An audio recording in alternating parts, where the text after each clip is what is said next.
You are listening to the Why Smart Women podcast, the podcast that helps smart women work out why we repeatedly make the wrong decisions and how to make better ones. From relationships, career choices, finances, to faux fur jackets and kale smoothies. Every moment of every day, we're making decisions. Let's make them good ones. I'm your host, Annie McCubbin, and as a woman of a certain age, I've made my own share of really bad decisions. Not my husband. I don't mean him, though. I did go through some shockers to find him. And I wish this podcast had been around to save me from myself. This podcast will give you insights into the working of your own brain, which will blow your mind. I acknowledge the traditional owners of the land on which I'm recording, and you are listening on this day. Always was, always will be, Aboriginal land. Well, hello, smart women, and welcome back to the Christmas edition of the Why Smart Women podcast. David and I are going to be spending this episode talking about how to protect yourself against Christmas scams and also, even perhaps how to protect yourself against annoying relatives over the Christmas period. Before I do that, I have written a piece on the Bondi tragedy here in Sydney, which I'm going to attempt to read. If I can't read it because it makes me emotional, I'm going to get David to read it. But here it is. Sunday, 7 p.m. in our small courtyard. Cocooned in the warm embrace of food, wine, candles and family, the first tendril of the news reaches us via my son's phone. It seems minimal at first. Perhaps an alcohol-fueled neighbourhood dispute spilled out onto the street. A couple of cop cars, all would be resolved. People could go back to their drinks, their picnic blankets, their complaints about the failure of their sunblock. Conversations about who's coming to Christmas, the swapping of Christmas pudding recipes would resume. The middle child could tug at her mother's arm and say, "You said I could have one more swim." The child sitting cross-legged on the grass could beg for another piece of challah. Her mother could tut at her not to get crumbs on her new dress her grandmother bought her for Hanukkah. Her baby brother could squirm, querulous in his father's arms. The rabbi could go back to talking about love and light for our fellow citizens, fresh from taking a meal to his Anglican neighbour, too unwell to turn on the stove. And we sat in our courtyard hoping that the media reports were perhaps hyperbolic. But then our phones showed them running, dropping their towels and drink bottles and bags as they ran. And a Holocaust survivor lay on his wife to protect her, and 61 years later, in a terrible twist of fate, was felled by the same hatred. And mothers separated from their children in the torrent of humanity running from the hatred saved another mother's child because a child is a child. And people hid behind trees and cars and watched as Ahmed al-Ahmed, a Muslim greengrocer, ran towards the shooter and disarmed him with his arms and his fury. Violent Islamic rhetoric and the disturbing social spread of the astonishingly vile neo-Nazis does not arise in a vacuum. Neo-Nazis are swelling their ranks by enlisting young, disaffected white men, desperate to return Australia to its glorious all-white past. No Jews, no brown people. We can't put the genie back in the bottle. The febrile social media landscape is here to stay, feeding the minds of the disaffected with righteous aberrance. The inculcation of hatred takes place over time. It is not a single event that disconnects our brains from its humanity. It is not a moment in time that robs perpetrators of their capacity to see victims as humans with a life, concerns, ambitions, families, love, romance, arguments, a dislike of coriander, and love of matzo balls. It is complex social forces that corral terrorists into a room where they feel that the correct course of action is to pick up a firearm and murder people they've never met. To give in to othering, dehumanising, takes a concerted effort on the part of the ideologies that crook their fingers at those who nurse their grievances and find comfort and belonging in the labyrinthine depths of their conspiracies. But othering, dehumanizing lives in all of us. It is not just the purview of violent far-right extremism, of neo-Nazis, of violent jihadists. They show us the end game, the tragic conclusion of immersing oneself in a rhetoric where your God is the best God and hatred of the other is savoured, chewed over and finally acted on. But we are all at the behest of our ancient tribal brains. Unless a gargantuan effort is taken to resist the pull of our own group, we will find an enemy to resist, to defile, to hate. We will find a media to bolster our distaste, to excuse and sanitize the excoriation of our enemies. I can feel the pull in myself to find retribution, to excise the hate, but how? Extremism is complex. It is easy to fall for the rhetoric promulgated by those who will use this to further their own political ends, by offering simplistic solutions that appeal to our tribal brains. We want answers. We want to regain our agency. We all feel unsafe at sea. How could this happen in our beautiful, safe country? And yet the shooting of the police in Porapunka by the radicalised Train family, the Wiehenbilla killers by the still-at-large Desi Freeman, the murder of 51 Muslims in New Zealand by the Australian far-right extremist Brendan Tarrant, all a precursor to Sunday, all in the thrall of dangerous conspiracy theories demanding violence, all inculcated by online madness, all consumed by hate for the other. The Jewish community will set Shiva for their dead. They will conduct themselves with dignity and try to return to their lives, as will we. But the tragedy for us will gradually be subsumed by the distractions of our lives. We will return to our courtyard, but for them, their courtyards will be missing a child, a grandmother, a best friend, and the neighbour of the rabbi will not hear the knock on his door. There are not two sides to this. Let us not indulge in false equivalence. These people were not part of a war. They were at the beach. These people should have been safe to go for their last swim before sundown, safe to spill cheddar crumbs on their good dress, safe to go home and rub moisturiser on their sunburned arms, safe to text their best friend to discuss pudding. They should have been safe. Well, can I say well done, Annie? Sorry, it's David chipping in here. The first time Annie read me that, or tried to read me her post, she couldn't. she dissolved into tears about 5 times, and so I'm very impressed with you for getting it out. Well done. Oh, thank you. Well done.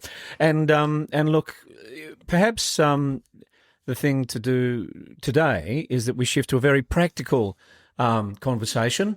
Well, I think we all feel so incredibly powerless in the face of what has happened that we're all looking for some agency or something that we can do to help. Yeah. And I would like to think, to your point, when we discussed this morning, that it would be good if we can help people to maybe not get scammed at Absolutely. Christmas. Absolutely. And you know, it's a different kind of crime, but the effects can be devastating. And so what are the scams? And also not just what are the scams, but what are the vulnerabilities that are particularly prevalent at this time of year? I mean, December is peak vulnerability. Why? Why is it? Well, everyone's time poor. Everyone's emotional. Yep. And often people just give themselves the license to spend more online. I've stopped spending online. Have you? I want you to know that. The whole thing now makes me so anxious and nervous that I don't know what to trust anymore. So I just go to the shop. Yeah, okay. I prefer to go to the shop.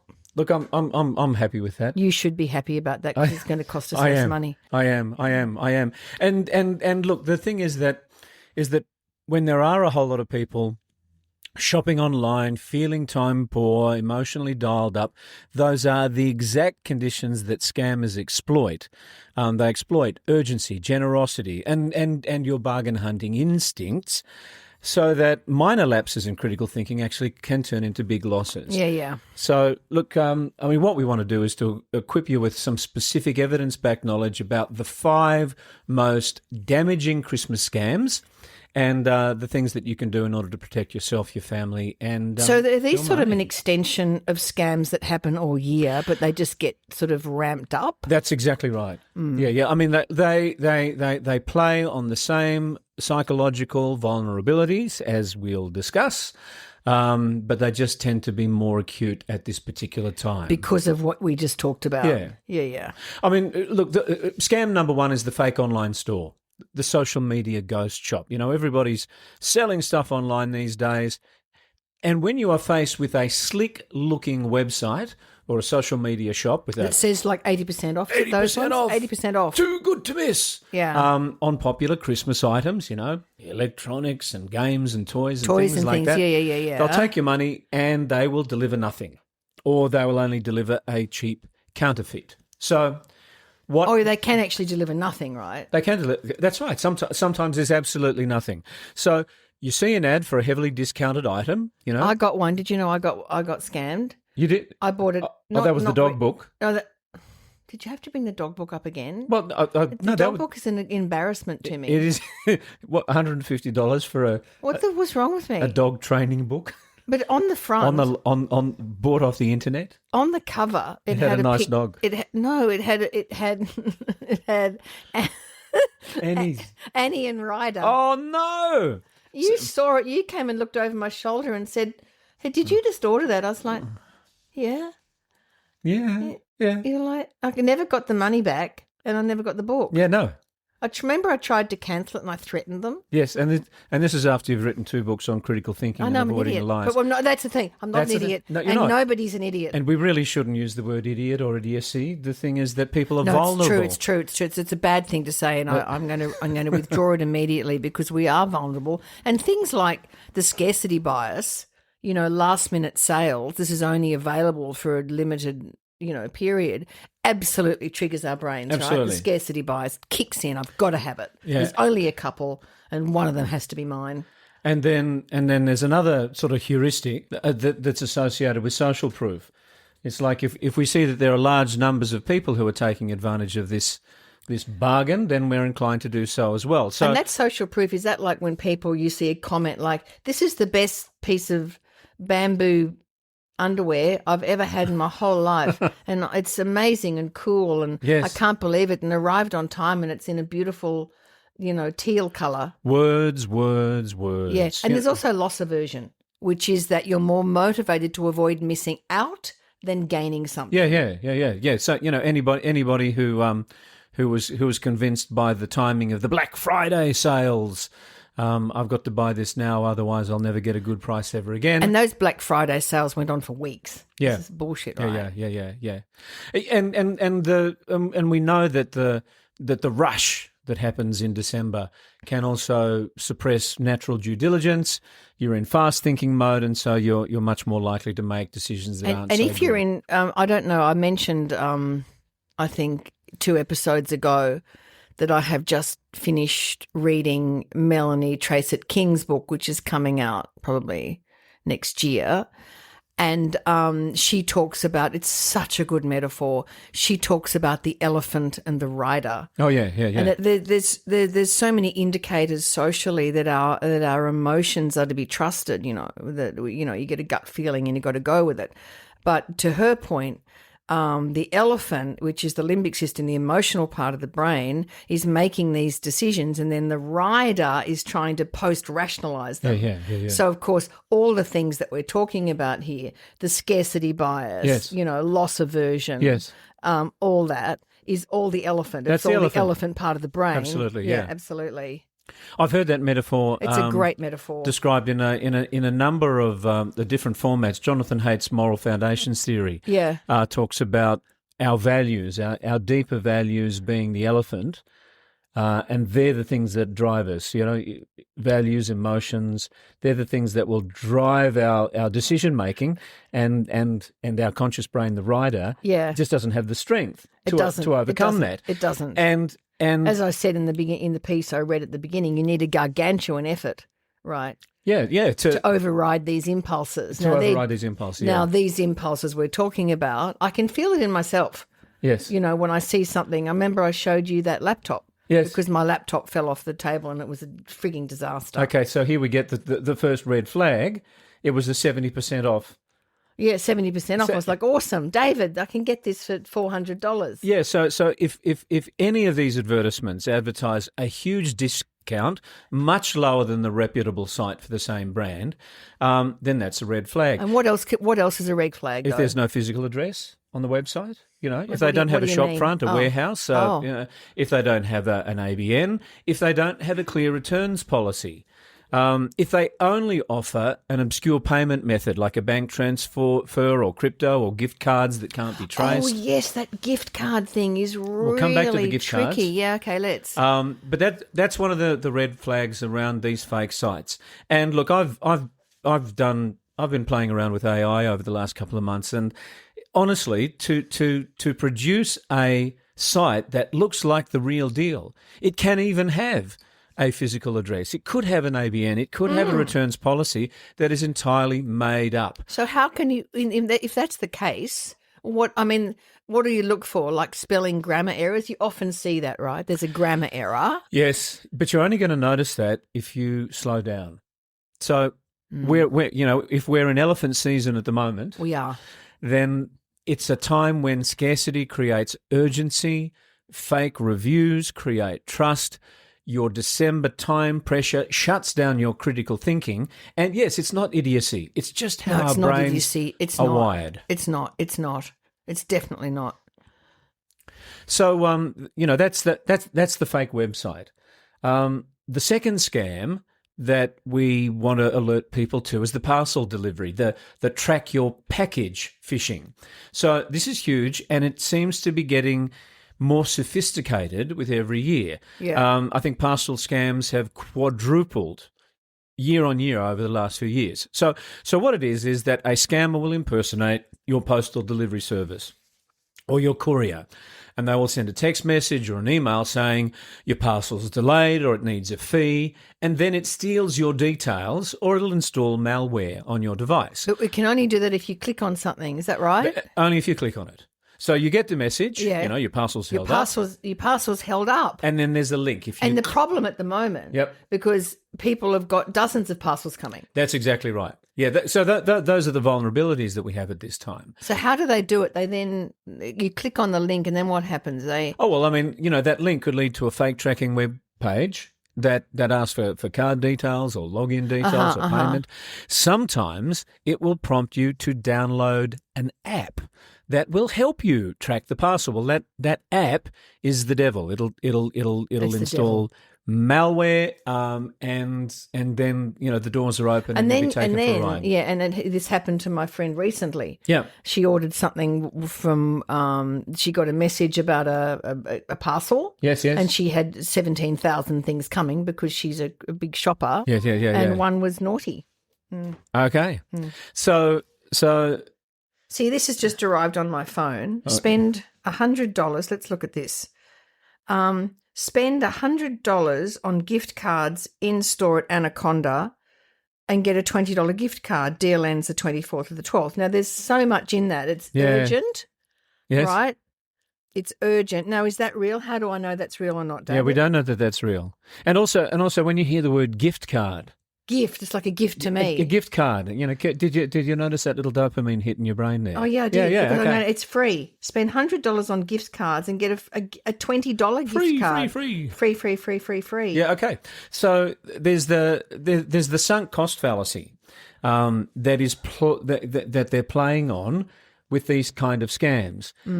If you've ordered something and something's coming, you've already sunk costs into getting this particular item, even by opening that text message like you just did then. I didn't open it.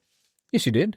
What? It arrived, you opened it and you read it to I me. didn't hit the link. You didn't hit the link, but you opened, Oh, okay. you stopped what you were doing And I opened and the you link. spend a moment to have a look at the link. And now what? And you are vulnerable to sunk cost fallacy. I've already spent time on it. I've already spent I've time looked on at it. it. I might as well keep going. I may as well keep going because I want that $20 gift card. And we've got to, I think the thing in all of this is that our brains, whether the same brain that our forebears operated out of, which Yeah. we are used to living in small tribes, right? Yes, yes. I am the in tribe. Yes. You know, Harrison over there may be the out tribe, but we are the in tribe. And I see this, it comes up on my You're phone. so mean to Harrison. I am mean to Harrison, but he's going to get 3 weeks off. He's going to be fine. But in stored Anaconda, right? Yes. You get it now. It's some part of my brain. Anaconda is now part of my tribe. Yeah, okay. And why wouldn't I trust them? They're going to give me something because they're part of my tribe. That's right. They're a trusted brand, so that's the authority bias. The authority bias, and they're in my that's right. Yeah. So the thing is, our brains are used to working in small groups. We need to trust people, otherwise we're screwed. But unfortunately, our small group is now extended to every single person that has access to the frigging internet. Yeah. So I said frigging a lot. So you're being exploited when you click on those links. Don't click on the links. Just as that's such a good of course it hijacks your delivery anxiety, right? Yeah. I need it. Yeah. Just have the anxiety. Yeah. Don't click on the link, and take time to find out where that email or text came from. Now, what happens, David? Let's just say if you do, you've fallen for it, and then you're embarrassed. Look, we're embarrassed. Don't be embarrassed. Well, this is what we're trying to say. You've made a mistake because you're vulnerable. It's elephant season. It's elephant season. Call the bank immediately. Just let them know. Yeah. Cancel the card, dispute the payment. If you have downloaded something, then you know the drill: antivirus, anti-malware. I don't know the drill. I don't know how to do that. Antivirus software. Oh, how? I don't know. Well, let's just say I've been scammed. Yes. And what do I do then? And you've downloaded malware. I've downloaded it. Well, then your computer needs a clean out. And how do I do that? Well, I think what you should do is take it to the computer repair person and tell them what you've done and ask them to help you clean it out. Right. Couldn't you do it? Not that I'm saying I've done it, but could you do it? Yes. Look, I'm not a malware specialist. Aren't you? No. I've got my specialties, my firewalls and those sorts of things in place. Oh, let's dear. keep going. Yeah. God Almighty! All right. Okay, we'll come back to that. Oh, okay. Don't click on the link. Okay. Just don't click on the link. Okay. So between January and October 2023. So for our overseas listeners, we are just talking about Australians here. I'm sure you'll have your own horrible data. So between January and October 2023, Australians reported over 11,000 parcel delivery scams to Scamwatch, losing more than 720,000 with warnings this could escalate over Christmas. That's 2023. God knows what it's like now. Exactly. That's a very, very, very formal and tidy piece of fact. I liked it. It's relevant. Generation for okay, yeah, absolutely. And look, I've got no doubt that it's higher. So look, it's it's out there, it's happening. Hundreds of people are going to be scammed today by this is the next one. Delivery one. Do not be one of them. Okay. Here we go. Do you know? I saw one of these recently. Really recently. Too good to be true. Holiday. I thought, how good would that be if we could just? It was Fiji. Hop on a plane. Yep. All inclusive. All inclusive. Breakfast, drinks. Drinks. $12 a night. $12 a night and flights for like $44. I mean, it wasn't. It was really super cheap. I remember thinking because of course it gets into the optimistic part of my brain. That's I'd right. love Yep. that. Mm-mm. I'd love that. Yeah. How do they do that? Okay, so they create the theatre so that you see a limited time bargain for a flight or a villa via an ad or email or WhatsApp. Yeah. Then the site that you visit will mimic a legitimate travel brand, and it'll give you fake itineraries. You pay in full via a bank transfer and non-refundable methods, so that you secure that amazing so you've got price. You've got the right urgency, there. the scarcity. Yeah, that's right. Mm-hmm. And then closer to departure, the booking's cancelled, or it's discovered to be non-existent, and then the agent becomes unreachable and demands extra payments. Can you imagine the emotional pain of that? You've got all excited. You're going to go to Fiji. You're staying in the outrigger. You're looking forward to the Christmas is taken care of. You're looking forward to the margaritas and your prawn linguine, and it evaporates. It's disgusting. And yet, It's disgusting. so what are the vulnerabilities there? Again, scarcity. Yeah. The whole Last seats, loss aversion. You don't want to miss out on giving your family that lovely special treat. and again, that arises out of your own personal generosity, right? Exactly. Yeah. Isn't it? It just sucks that people use generosity as the way in. People are evil. But I think we have to accept that we also will be subject to confirmation bias, where we want it to be true. We want this to happen, and so we look for reasons to believe it rather than. Again, the elephant in our brains really wants it to be true. So let's just unpack that notion of confirmation bias. You want it to be true, so you look for reasons to believe it. So you discount red flags. Yep. They get excised from your cognitive experience. And what would some of those red flags be that you would excise? If you got a travel deal that is significantly underneath, under market during a peak period. Yeah, why would that be? Yeah, why would a hotelier give you a ridiculously low rate when the place is likely to be booked up in high season? If they want full upfront payment via bank transfer. Yeah, that's right. They never want that. That's wrong, isn't it? Because if you think about accommodation. Well, Booking.com, you pay when you stay. You pay when you stay. I mean, there are options to do the upfront and refundable. You get a discount for that. Yeah, but generally you can cancel a hotel quite close to the. Oh man, tickets. What else? Tickets not appearing in airline accounts. Okay, yeah. Yeah, so if you bought a ticket, then and say you're flying with Qantas, even if you've bought it from a third party, immediately that should appear in your Qantas itinerary if it's been booked properly under your name. Oh, yeah, that's right. So if you book the flight and it doesn't show up, then you are probably in that situation where once again you're going to have to contact your bank. You'll want to dispute the transaction. And look, and no landline or no physical address, no office address, just all through text or yeah. Look, I think there's a belief that people are starting to accept without critical thinking that businesses don't need a bricks and mortar address. We know that some people can set up an internet only store. Yeah. But equally, someone can set up a pretend internet only store and not be traceable. This happened in Manly recently. A man was, I don't know if he's fined or if he was jailed, but he was convicted of a fake Airbnb accommodation in Manly. The whole thing was fake. There was no unit. And I think they can accrue thousands and thousands and thousands of dollars. And how just disgusting that people would arrive at the address and it's, oh my God. I don't know how people sleep straight. Anyway. Look, the emotional weight of giving your family the perfect Christmas holiday will override your skepticism unless you are vigilant. You just want it. You want it to be true. That's it. It's so sad. Okay.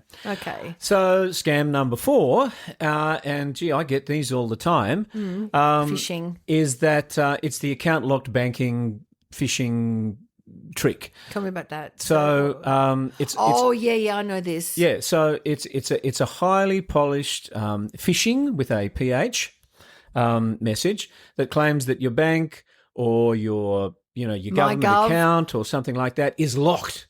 It's locked, and what they do is they push you to verify your details on a fake site. And this has been, I did read about this. This has been. This has been a really supported by AI, right? And they did flag it as a major concern ahead of 2024-25 Christmas sales. Yeah.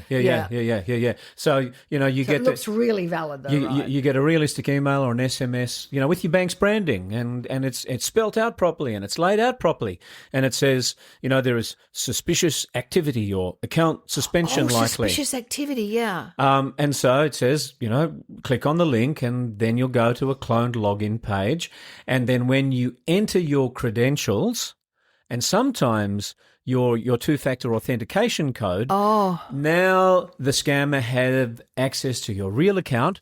They'll change the passwords and they'll drain your funds. Bastards. So what makes you vulnerable? Certainly it's fear. Account locked. What do you mean my account is locked? I need access to money. I have to act quickly. Loss aversion. I'll miss the sales. authority bias, if they've done a good job at recreating the bank's logos, etc. And authority bias is really strong in the brain, right? Yep. And it goes back to that same part of our brain that's used to operating in small groups, right? When there was only like 60 to 100 people, the person, the head of the tribe had to be respected and had to be listened to. Yes. And unfortunately, that same impulse occurs in our cognitive activity. So the red flags. Yeah, what are they? If they go, dear customer. Instead of your name. Yeah, but dear customer is a shocking red flag. But even if they go, dear Annie, or dear David, they may have got your name. Because, we love our names being used. Yeah, we do. It makes us feel, we love it. Well, thank you, Annie. That's a really lovely point that you just made. Thank you. If you looked at the link, and don't click on the link, but if you looked at the link, but it did not look like the simplest, most efficient official link with just the company's brand name and maybe the division. If it's got other letters, numbers in the link, then it is probably a scam one. What? I don't know what you just said. I don't understand what you just said. Okay, so if it says click on this link, if you look at the link and the link is I see, yeah. a random collection of numbers and letters. That? How would you have the? I mean, that seems like a really small and tiny thing to look for. What the letters and numbers in the link? Yeah. Or the letters and the numbers in the email? In the link, Yeah. Just hit the link. Don't hit any links. I think that's the thing. Don't hit a link. Don't hit any links. Don't go near a link. But you're going to want to hit links because sometimes the links will be coming from somebody that is legitimate. Can I tell you something? Can I stop you? No. So lately, when I've been using Google, which I do a lot, it said kept making me validate myself. Yep. What? Is that a scam? No, it's not. Oh. No. I mean, all the how online... many crosswalk walk? How many buses are How in many this? curtains? Pick the images with the handbags in it. Yeah, that. Yeah. So all of that stuff is going on because this is the institution's response to the scamming. Oh, I see. Good. But the thing is that now that the scammers have learnt the language of the two-factor authentication and all of those sorts of things, they're becoming more sophisticated. And so... Can't they do something, actually constructive with their lives? Why don't they get a job? Well, this is their job. And you don't know their I circumstances. don't care about their circumstances. Stop ripping people off, maybe they're bastards. people from third world countries who need to feed their families by taking back from the... Sorry. Okay. So if you don't want to be scammed in this way, also they can ask for your password, right, or your PIN, can't they? Well, that's a red flag. If they say, if we're the bank, put in your password, give us your PIN, do all of the... What did you just remember a time when you responded? The whole thing's making me really anxious. Yeah, go on. Okay. Look, just never click on links Don't and click on unsolicited security alerts. Show somebody else. That's the other thing. Yeah. Like get a friend or a family member and go, this has come, what do you think? Or call the bank. Or call the bank. Yeah, it's a really good idea. I've just been sent this, has it come from you? Okay. Be aware that you will be vulnerable to being scared by these kind of communications into fast action. And that's what they're counting on. So we're not going to let that happen. And what happens again if you've fallen for it? What do you do? If you've fallen for it, call the bank. Ugh. Immediately. Don't be embarrassed. Change Don't passwords. say it again. Don't be Freeze the embarrassed. account. Report it to Scamwatch. Take action. Don't be worried that people will think less of you. It's elephant season. It's elephant season, and the AI enhanced scams. It's just made everything. Yeah. Look, the it's changed the game. perfect. It's changed the game. They look perfect. Perfect spelling, perfect branding, perfect tone. Your usual "this looks dodgy" radar isn't working. Yeah. You need a new rule: never click links in security alerts. Right. And the last of our scams is the gift card, and gift card. The gift card scam does deserve a mention all on its own.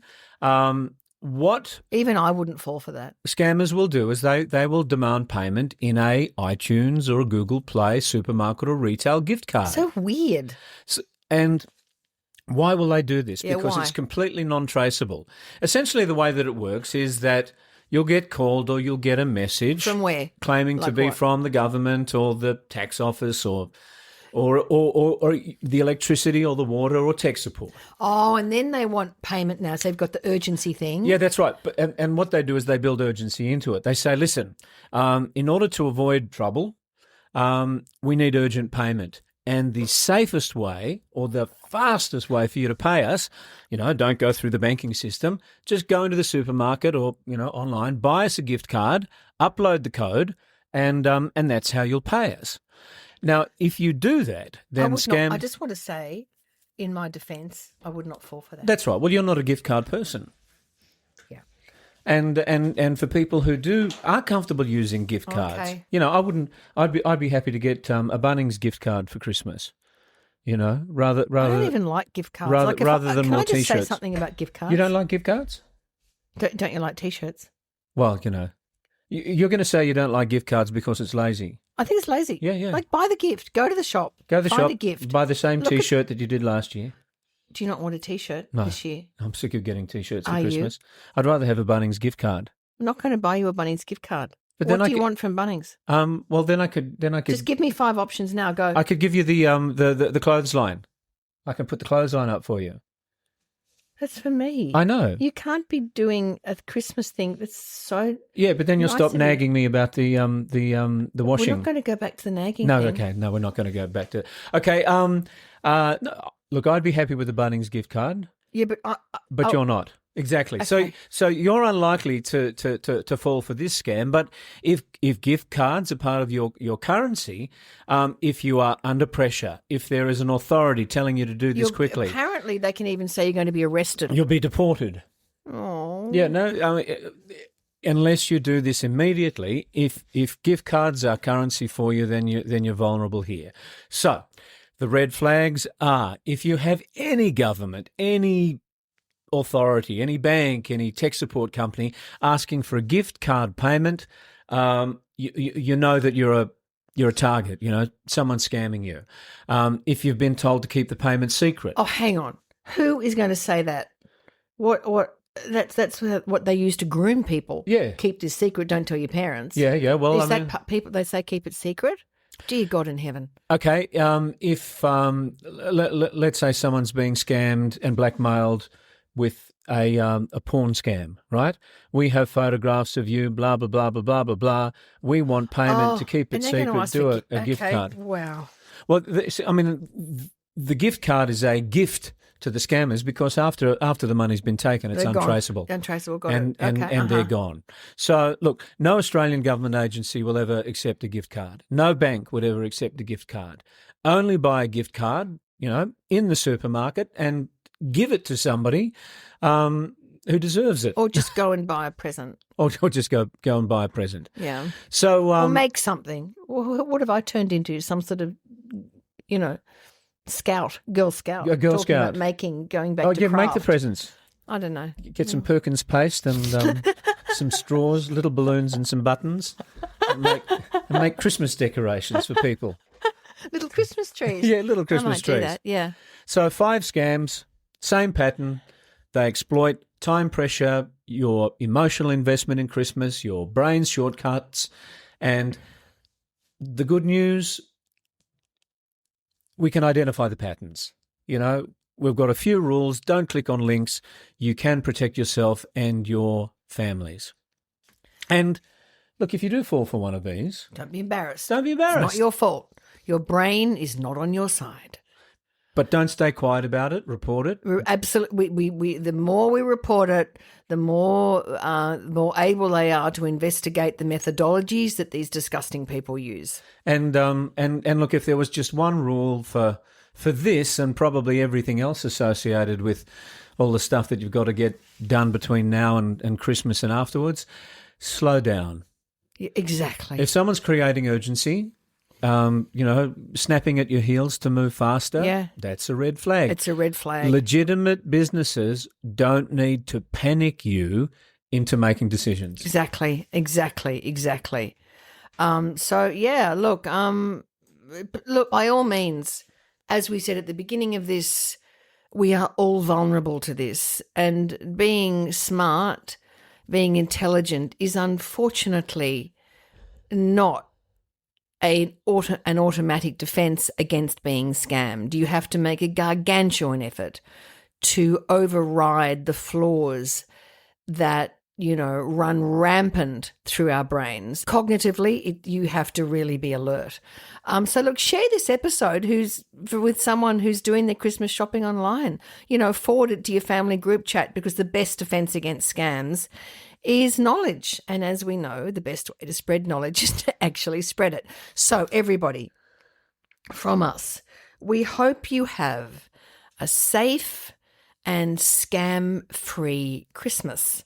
So over the next few weeks, I'm going to be releasing 3 chapters a week from my first book, the audio book of Why Smart Women Make Bad Decisions. I'm so glad. That's a great decision that you've made. The audio book is fantastic. Well, it's got so many of our friends in it, so many brilliant actors in it. Annie's reading of the story is lovely, but some of the performances from the actors bringing those characters to life and bringing those dramas to life is really good. So, do yourself a favour and I think you'll enjoy it, because it's a narrative, it's a funny story. The central character, Kat, goes through a number of highly relatable scenarios during the book. Just like these.